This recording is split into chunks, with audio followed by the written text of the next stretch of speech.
Good morning students. आज मैं आप लोगों को प्रकाश के अपवर्तन के बारे में पढ़ाऊंगा। पिछले भाग में मैं आप लोगों को प्रकाश के गुण, प्रतिबिंब, गोली दर्पण की विभिन्न स्थितियों में बनने वाले प्रतिबिंब तथा उससे संबंधित परिभाषाओं के बारे में बताया था। आज मैं आप लोगों को प्रकाश के अपवर्तन के बारे में बताऊंगा। प्रकाश का अपवर्तन क्या है, अपवर्तन का नियम क्या है तथा अपवर्तन से संबंधित कुछ सूत्र हैं, उनको डिराइव करके आप लोगों को मैं बताऊंगा। प्रकाश का परावर्तन क्या है? जब प्रकाश एक पारदर्शी माध्यम से दूसरे पारदर्शी माध्यम में प्रवेश करता है तो दोनों माध्यमों के पृथककारी पृष्ठ पर यह अपने मार्ग से विचलित हो जाती है। यह घटना प्रकाश का अपवर्तन कहलाती है।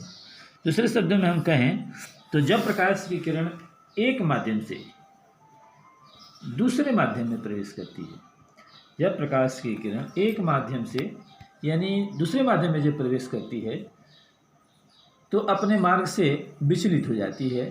इस घटना को अपवर्तन कहते हैं। या जब प्रकाश की किरण एक विरल माध्यम से सघन माध्यम में प्रवेश करती है तो अपने मार्ग से विचलित हो जाती है। इस घटना को प्रकाश का अपवर्तन कहते हैं।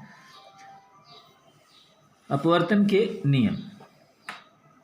अपवर्तन के मुख्यतः दो नियम हैं: आपतित किरण, अपवर्तित किरण।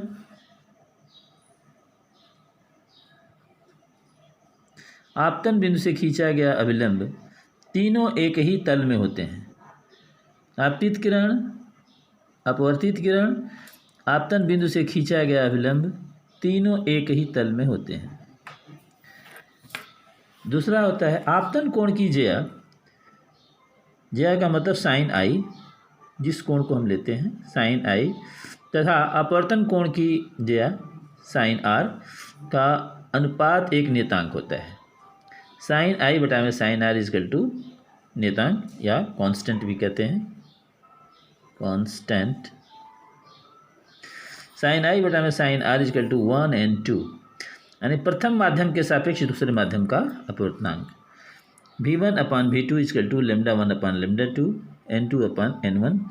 इसे स्नेल का नियम भी कहते हैं। स्नेल नामक वैज्ञानिक ने इसको प्रतिपादित किया था, बताया था, इसलिए इसे स्नेल्स का नियम भी कहते हैं। Snell's, SNELLS, Snell's, Snell's law भी कहते हैं इसको, स्नेल्स लॉ भी कहते हैं। ये एक पृथककारी माध्यम है। ऊपर जो है एयर है, वायु, और नीचे जो है ना कांच, सघन माध्यम है। ये कोई आपतित किरण है। आपतित किरण, ये डायग्राम है आपतित किरण का। और ये दूसरा क्या है, जब ये आपतित किरण इससे प्रवेश करती है, दूसरे माध्यम में प्रवेश करती है, तो ये विरल माध्यम है, ये सघन माध्यम है। तो जब आपतित किरण सघन माध्यम में प्रवेश करती है तो ये अभिलंब की तरफ झुक जाती है, अभिलंब की तरफ झुक जाती है। अच्छा, ये तो हो गया अपवर्तित किरण।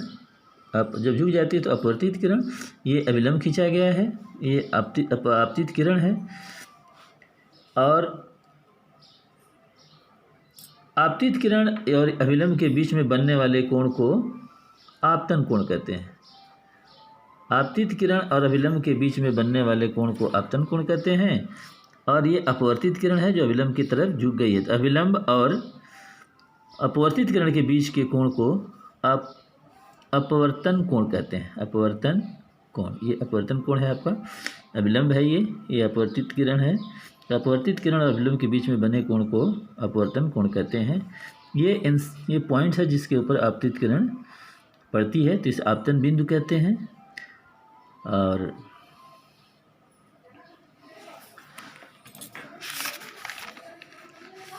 इस प्रकार जो है अपवर्तन के नियम है। आपतित किरण, अपवर्तित किरण तथा आपतन बिंदु से खींचा गया अभिलंब तीनों एक ही तल में होते हैं। आपतन कोण की ज्या, अपवर्तन कोण की ज्या में एक निश्चित अनुपात होता है जिसे स्नेल्स का नियम भी कहते हैं। जिसके बाद है आपका निरपेक्ष अपवर्तनांक। निरपेक्ष अपवर्तनांक, यदि किसी पदार्थ का हम वायु के सापेक्ष अपवर्तनांक निकालते हैं, यदि किसी पदार्थ का हम अपवर्तनांक वायु के सापेक्ष निकालते हैं, निर्वात के सापेक्ष निकालते हैं, तो उसे हम क्या कहते हैं? निरपेक्ष अपवर्तनांक कहते हैं। और सापेक्ष अपवर्तनांक का मतलब ये है कि यदि किसी पदार्थ का दूसरे पदार्थ के सापेक्ष हम अपवर्तनांक निकालते हैं तो उसे हम सापेक्ष अपवर्तनांक कहते हैं। निर्वात में प्रकाश की चाल, नियतांक बराबर होता है निर्वात में प्रकाश की चाल बटा में माध्यम में प्रकाश की चाल। निर्वात में प्रकाश की चाल बटा में माध्यम में प्रकाश की चाल, लैम्डा 0 बटा में लैम्डा, या इसको हम कह सकते हैं C/V, C/V भी कह सकते हैं, C/V भी कह सकते हैं। चूँकि V is less than C होता है इसलिए lambda is less than lambda 0 या n इज ग्रेटर देन 1। जो अपवर्तनांक होगा, निरपेक्ष अपवर्तनांक होगा, माध्यम में प्रकाश की चाल कम होने की वजह से ही निर्वात में प्रकाश जो अपवर्तनांक होता है वो ग्रेटर देन 1 होता है, वो 1 से बड़ा होता है। प्रकाश की उत्क्रमणीयता का सिद्धांत, यदि विभिन्न माध्यमों से होकर जाने वाली प्रकाश की अपवर्तित किरण को वापस उसी माध्यम में भेजा जाए तो यह अपने उसी पथ पर चलकर जिससे होकर जाती है वापस पहले माध्यम में पहुंच जाती है। इसे ही प्रकाश का उत्क्रमणीयता का सिद्धांत कहते हैं। प्रकाश की उत्क्रमणीयता का सिद्धांत कहते हैं।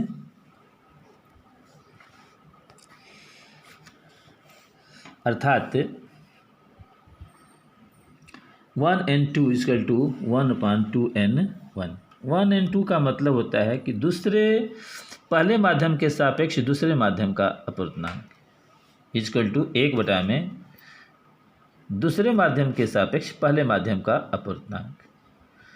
यदि 3 माध्यम हों A1 2 3 तब 2n3 = 1n3 बटा में 1n2 होता है।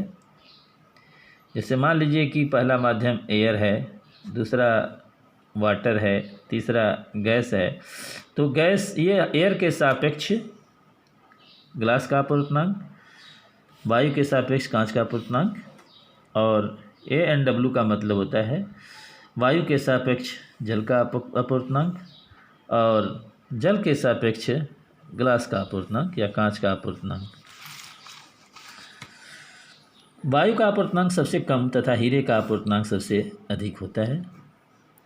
वायु का अपवर्तनांक सबसे कम तथा हीरे का अपवर्तनांक सबसे अधिक होता है। अपवर्तन में प्रकाश का आयाम, तीव्रता, चाल तथा तरंग दैर्ध्य बदल जाते हैं। अपवर्तन जब किसी प्रकाश का होता है तो उस समय प्रकाश का आयाम, तीव्रता, चाल तथा तरंग दैर्ध्य बदल जाते हैं, किंतु आवृत्ति नहीं बदलती है। अपवर्तित किरण की तीव्रता आपतित किरण की तीव्रता से कम होती है। अपवर्तित किरण की तीव्रता आपतित किरण की तीव्रता से कम होती है। आपतन कोण जो विरल माध्यम में बनता है, सघन माध्यम में बने अपवर्तन कोण से बड़ा होता है। मैं आपको कुछ बता देता हूँ कि जैसे ये मान लीजिए उत्क्रमणीयता का मतलब ये है, यदि ये कोई प्रकाश की किरण आपको इसमें प्रवेश करती है कांच में जब वो प्रवेश करती है प्रकाश की किरण, तो ये मान लीजिए अभिलंब की तरफ झुक जाती है।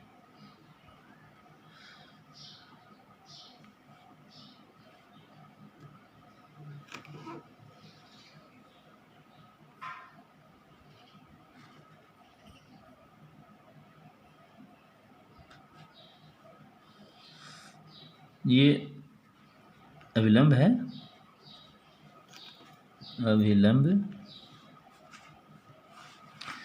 और ये है आर, ये अपवर्तित किरण है, अपवर्तित किरण, और ये है आपतित किरण, ये निर्गत किरण है। ये आपतित किरण है, इसके ऊपर बाहर जा रही है, फिर उसी वापस माध्यम में। ये एयर है, एयर, और ये ग्लास, मान लीजिए ग्लास है, ये क्या है, ग्लास है,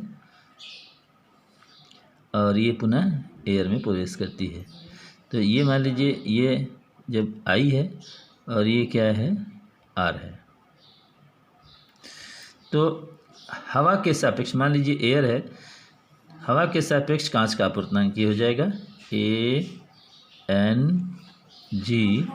is equal to sine i बटा में sine r, equation number first. और GNA का मतलब है कि ये जो किरण है, मान लीजिए ये किस में आ रही है, सघन माध्यम से विरल माध्यम में आ रही है, सघन माध्यम से विरल माध्यम में आ रही है। तो इसका मान लीजिए भी कोण क्या है, आर है, और ये क्या है, आई है, ये क्या है, आई है। तो साइन GNA बराबर क्या हो जाएगा, साइन आर बटा में साइन आई, इक्वेशन नंबर 2।